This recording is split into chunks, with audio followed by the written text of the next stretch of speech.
Now for a look at your top 10 headlines in just 2 minutes. Former President Trump has continued his claims that he did nothing wrong, saying that President Biden is weaponizing the Department of Justice. The 37-count indictment alleges Trump knowingly broke the law and then tried to cover it up. A new ABC News poll found that half of Americans think he should have been charged in the case.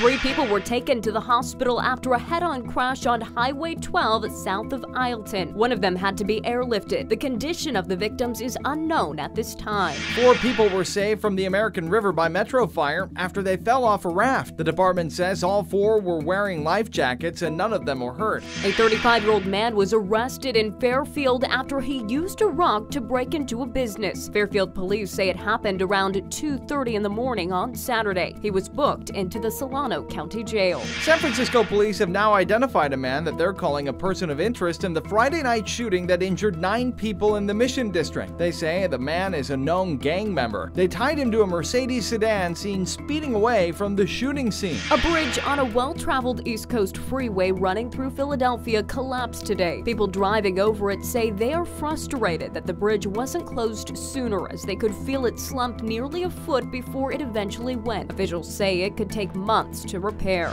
Police in upstate New York say 13 people were stabbed, shot, or hit by cars after a shooting at a gathering in Syracuse. Police there say everyone is expected to survive. 10 of the victims are women. The victims range in age from 24 to 17 years old. Pacific Maritime says longshore workers were sent home from the ports in Seattle by their union. It's something economists are worried could have a cascade effect, as close to 12% of the country's GDP pass through ports on the West Coast. This was the scene in China as crowds gathered to greet soccer star Lionel Messi. His home country of Argentina is playing Australia in Beijing. The 35-year-old striker just signed a deal to come to the United States and play in Major League Soccer earlier this week. A 3-year-old boy was saved after falling into a pool at a Las Vegas hotel by the Rams defensive coordinator Raheem Morris and an ER doctor who was nearby. Morris says he heard the boy's father yell once he had been pulled from the pool and was able to use an AED machine to help get the boy's heart beating again before he was rushed to the hospital. And that's a look at your top 10 headlines in just 2 minutes.